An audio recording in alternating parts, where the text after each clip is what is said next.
Today's review is the 2017 Mazda MX-5 Roadster GT.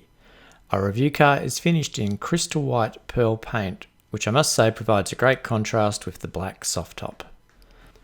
A special thank you to Peter at Open Road Roadsters who provided the MX-5 for today's review. For more information about their rental packages, please visit the Open Road Roadsters website, which is linked in the description below. So here's the deal. It's a beautiful spring day in Melbourne. I'm in an MX-5 convertible and I'm on the Great Ocean Road, one of the great driving roads in Australia. So really, it doesn't get any better than this.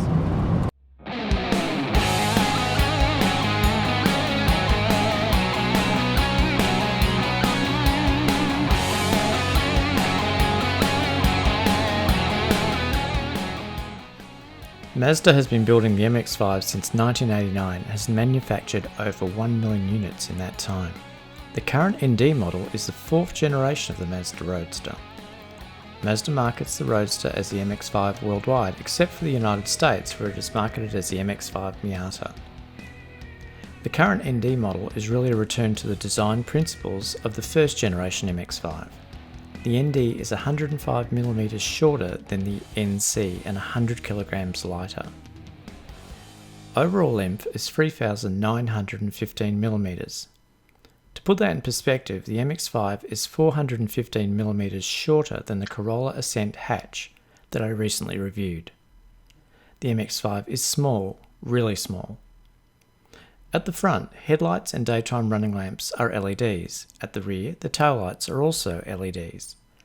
The MX-5 body comes in two variants, the soft top, which we are reviewing today, and the RF, which features a retractable fastback roof, similar to a Targa top.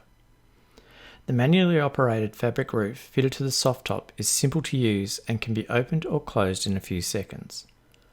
The wheels are 17-inch by 7-inch alloys, fitted with 205 by 45 tyres. The exhaust features twin stainless steel exhaust tips. The MX-5 GT features a 2-litre 16-valve double overhead cam 4-cylinder engine, which is optional across the entire Australian MX-5 range. There is a cheaper 1.5-litre available, but I can't imagine why anyone would spec it. The engine features variable valve timing and produces 118 kilowatts of power at 6,000 RPM. A maximum torque of 200 Nm at 4,600 RPM. In Imperial, these figures equate to 158 horsepower and 148 foot-pounds of torque. Whilst these power figures are far from impressive, when combined with the MX-5's lightweight, they produce quite brisk performance. The MX-5 engine runs on premium 95-octane unleaded fuel and is rated at a combined fuel consumption figure of 6.9 litres per 100 kilometres. In Imperial, this equates to 34 miles per gallon. Let's have a listen to how the engine sounds.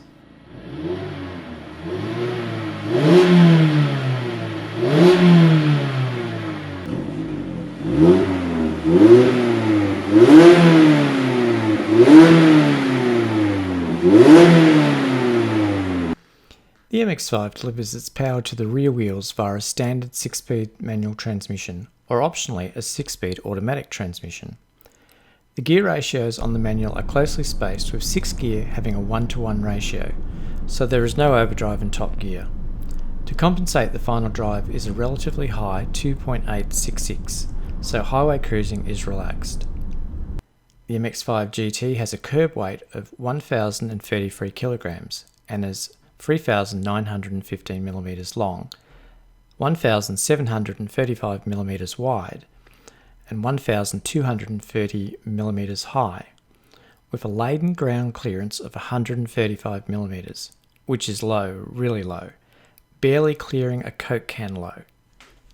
The turning circle to curb is 9.4 metres. The MX-5's fuel tank capacity is 45 litres. Using the combined fuel consumption figure of 6.9 litres per 100 kilometres, this would give the MX-5 a theoretical range of 652 kilometres on a single tank. The brakes are 280mm ventilated discs on the front, with 280mm solid discs at the rear.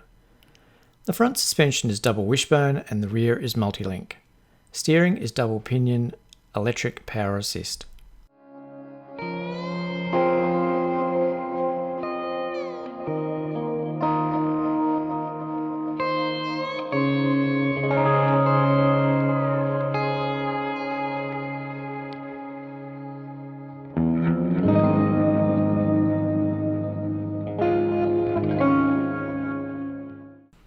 The MX-5 GT's interior is simple yet stylish. The interior features a lot of red stitched leather which looks and feels luxurious. The instrumentation is very driver focused with a large tacho centrally located in the gauge cluster. Keyless entry and push button start are standard across the MX-5 range.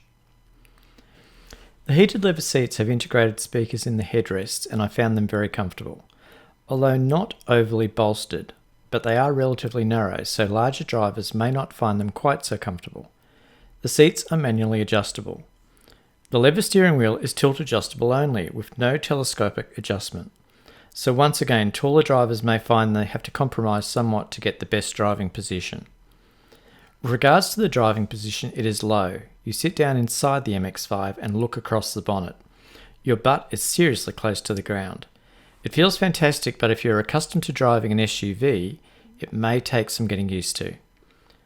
The manual soft top is very simple to operate, requiring one-handed operation to open and close. The controls for the single zone climate control are easy to operate rotary dials. Storage options are very limited, with a small cubby in the central console and a larger glove box between the seats. There are two relocatable cup holders, which is a smart solution given the MX-5's compact cabin. Legroom is adequate, headroom is a little limited. Honestly, larger drivers are going to struggle to be comfortable in the MX-5's compact interior. Boot capacity is 130 litres, so you need to be frugal when packing for a road trip. There is no spare tyre, just a repair kit. The MX-5 features the Mazda MZD Connect system. Its 7-inch touchscreen integrates entertainment and navigation. Our review car was also fitted with the optional reversing camera which displays on the screen. The MZD touchscreen can also be operated with the multifunction control located in the console between the front seats.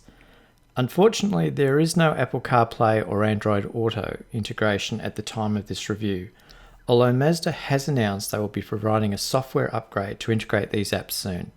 The premium Bose sound system has a 203 watt amplifier and 9 speakers. All grades have Bluetooth connectivity for hands-free mobile calls and audio streaming, a 3.5mm aux port and 2 USB ports.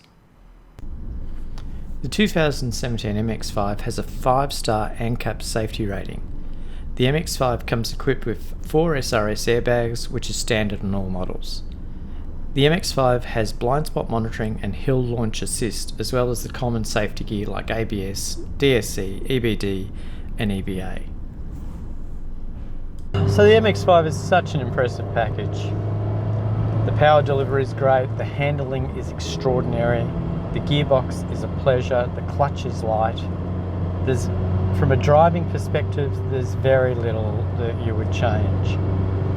I mean, yes, it's not the most practical car. I mean, it's a 2-seater, has limited boot space, it doesn't have a glove box. I mean, yeah, for practicality, it's not why you buy an MX-5. It's just not what it's there for. It's there to be enjoyed, to provide experiences that few other cars can provide. You know, the wife acceptance factor, not great. It's a pretty hard one to pitch, I suppose, because it doesn't lend itself to the family. It's really very much a car for the individual and a car to be enjoyed by the driver. For a single person, yeah, fantastic. Particularly if you've got no plans to start having a family anytime soon, it's the ideal setup. And the experience it provides on the open road with the top down is second to none. So yeah, the demographic that will be buying the MX-5 is mostly single people or people who are in a position to have a car that's purely there for pleasure. So if you've never driven a convertible, and particularly if you've never driven an MX-5, do yourself a favour. and set up a test drive, because it really is an experience. And if you get the opportunity, whether it be to, you know, if you're going to buy an MX-5 or perhaps rent an MX-5, get it on the right piece of road. Get it down somewhere like the Great Ocean Road, or maybe the Black Spur, or one of those great mountain roads that we have in Australia, and you'll find an experience, a bucket list experience. It's second to none in that environment, and something that you'll remember. In terms of competition, the MX-5 really doesn't have any other convertibles at its price point, other than its clone, the Fiat Abarth 124 Spider. The 370Z Roadster is probably the closest competitor, but its RRP is still so much higher. Well, that concludes my review of the Mazda MX-5 GT. As always, if you enjoyed this video, please click the thumbs up icon to like, and if you have any comments, please leave them below. Your feedback is appreciated and is a very useful guide to help me improve my videos. Thanks for watching, and see you all in my next video.